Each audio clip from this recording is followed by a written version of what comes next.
So, you're staying sober during a global health pandemic. Me too. Let's talk about it.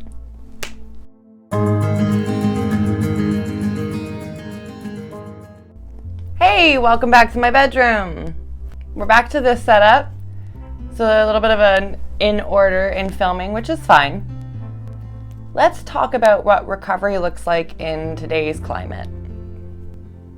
Recovery was already challenging when the world functioned normally, and now it feels exponentially harder with the supports being removed. Now it feels like we're really being put to the test. Social isolation, lack of in-person therapy or group connections, and a non-stop onslaught of drinking jokes and memes that are supposed to be funny.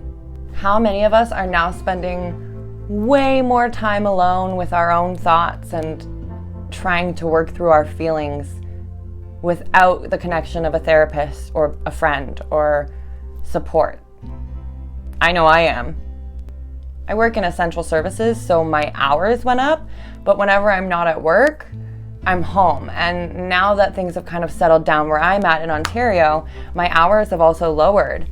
So I'm spending a lot more time at home on my own. That's hard to do, especially with the negativity that I have, and I can only imagine that I'm not alone in that. I can definitely admit that while I'm still not drinking, some of my other addictive behaviors have definitely increased during this pandemic, and it's really hard to balance being kind to yourself and to be patient with yourself and understand that it's a process, and at the same time know that you need to manage your behaviors and you need to manage what's happening in your own world to be able to function and maintain your mental health. In the past about 3 months or so, there have been some really major triggers in my recovery and I feel pretty solid in my sobriety, so I know that for me, that if I'm facing these triggers that are causing relapse thoughts and ideas about giving in, I can't imagine what that's like for somebody who is in even newer sobriety or who is struggling more. So for example, at my job, I work at a dollar store. There's not alcohol served there, and I have had 2 AA members who have come into my work and recognized me from being at the program previously. And because they recognized me, they came up to kind of find solace and comfort and discussion. Both of them were drunk.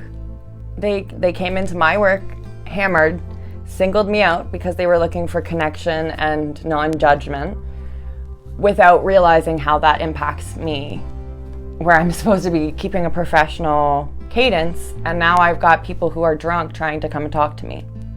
That's super triggering when you're not expecting it and when it's not an environment that would be appropriate for that to happen. It also made me feel kind of sad, like it gave me a sort of sorrow for AA members who have lost their sobriety through this pandemic because meetings were taken away so quickly. One of the members that came in told me that he had 23 years of sobriety and that it was gone the moment the meetings went away. And that's heartbreaking. Another time at work, I was working cash and this girl brought up an open bottle of alcohol to the counter, which is illegal. And I told her that she couldn't bring it in the store, and she told me not to be so sensitive. That literally caused a panic attack and was a huge trigger for me for like a week and a half after that happened. It also feels like drinking has become even more of a social coping crutch than I discussed a couple of weeks ago. There is not a single day that I can say that I haven't heard of a joke or seen multiple memes about coming out of this pandemic an alcoholic. I get asked minimum once a shift if I'm gonna go have a drink later or if I wanna hit up the LCBO after work by total strangers. I mean, the jokes that I hear as just a friendly cashier so nonchalantly come out of people, it shocks me. I've heard people make jokes about Molly and meth, standing in line waiting to come cash out. And it's not like I live in like a super sketchy part of town. Like I live in the downtown nice area. So, I mean, I've heard people say I'm sorry when I tell them that I'm sober and say that that's so sad for me. Like they pity me for some reason. And this is the best thing I've ever done for myself. I get that a lot of the comments are because I'm a young female and I'm not somebody who looks like they have a problem, but it's still so consistent and so accepted that it's a trigger and it's a challenge to be sober right now, right? And I'm proud of myself for staying sober during this. But if it's hard for me, I can only imagine how hard it is for other people. Alcohol at work isn't the only weird experience that I've had during quarantine. In the last 6 months or so, my urges for relapse have increased a lot. And it's not like I'm wanting to give up everything that I've worked for. It's more that I feel like it would be super easy to just kind of shut off from everything that's happening in the world right now. In the past 6 months or so, my urges for relapsing have increased a lot. And while I can usually manage those on my own during the day, my brain hasn't really caught up. So my relapse dreams have increased quite a bit. It's a really weird feeling to wake up kind of dazed and confused, feeling like you relapsed and feeling like you made this huge mistake. And it takes a couple minutes to process the fact that it was just a dream. These dreams feel so real and so visceral, and you feel drunk and you feel the guilt and you're freaking unconscious. Like, I don't understand how this happens, but it's definitely something that's increased a lot for me. I've had these before, but they seem to increase when I'm stressed and when my fight, flight, freeze response is triggered. Relapse is flight, right? It's running away from responsibilities. It's running away from the fear of uncertainty. Relapsing and drinking sounds super easy to the depressed part of my brain and to the part of my brain that wants to quit and give up. And I think the other part of my brain that's fighting for sobriety and making these videos and pushing through shifts at work when my body is telling me to quit is getting stronger every day, but it's definitely not made easier by a global pandemic. Let's be blunt, right? The world is a little bit on fire at the moment. If you're paying attention, there's a whole lot to make you angry right now, to get worked up about, to get overwhelmed by, and there are thousands upon thousands of unanswered questions. I'm not going to get into everything that's going on right now because that's not the point of this video, but we all know that the amount of tragedy that we're seeing mixed with the misinformation that's out there can lead to really dangerous situations. We're seeing crisis after crisis online without being able to do anything about it, and that are designed to have emotional responses, and we're being told to just keep pushing through, and that everybody's struggling, and not to show the struggles, not to show the hard, because yeah, everybody's dealing with shit right now. It's a pandemic. Is it at all surprising then that 3/4 of people have admitted that their mental health has gotten worse in the last 6 months? I don't think so. Is it at all surprising that people are using substances to cope with this extra stress that they're facing? I don't think so. But we're not addressing it. The government's not providing the kind of support that we need. We're losing jobs, we're losing family members and friends, we're losing savings. We have no idea what the next couple of years are going to look like. And there's no system in place to help those who are suffering the most. Honestly, Ontario and BC have seen higher overdose rates in the last 6 months than either province has seen in the last 3 years.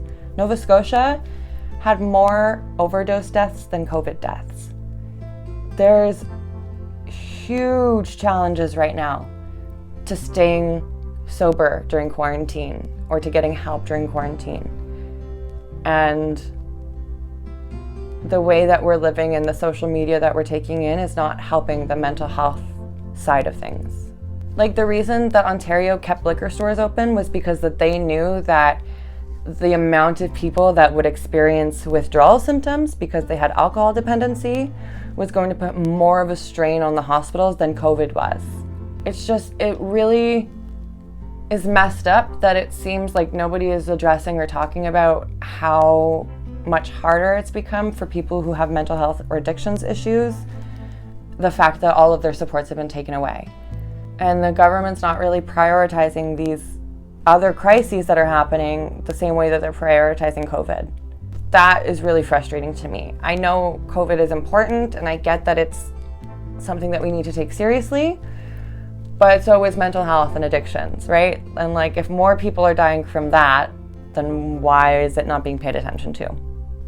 I was struggling to write this script for a while because I couldn't really figure out what the purpose of me writing it was. I didn't have a reason for making this video except to describe how if it's hard for me during quarantine, it must be so much harder for other people. But I kept trying to think about it. What am I trying to do here? What am I trying to say, right? And I think one of the biggest ways that I've stayed sober in the last 6 months and kept my alcohol-free sobriety is finding the why, finding the purpose, right? Finding the reason for staying sober. We're going through this collective shift in what is deemed acceptable in society and what is political or non-political and what is just human decency and safety precautions. And we need to really be thinking, especially if you're in sobriety and recovery, about what your motivation to stay recovered is and what your purpose for recovery is. I think for me, what's kept me sober is my apartment, and knowing that if I did relapse, I would lose it. And also these videos, this series. My reason to stay sober is to make this series and to talk about my experience and to maybe connect with somebody who's had similar experiences and can understand from their point of view what it's like to be in recovery during a quarantine, in recovery during a pandemic. And I'm genuinely curious. I want to know, what's your reason for sobriety? What's your reason for recovery? Even if it's not from a substance, even if you're recovering from an eating disorder, or if you're recovering from post-traumatic stress, or if you're recovering from whatever, what's your purpose? What's your motivation? Why do you keep fighting during this huge change to keep your recovery?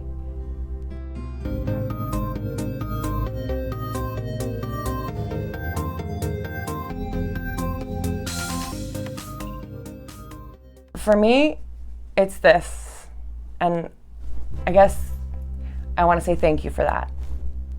So, this is a weird video. I'm gonna sign off for now. I don't know what next video is gonna be yet. We haven't fully decided, but I will see you next Wednesday, and until then, bye.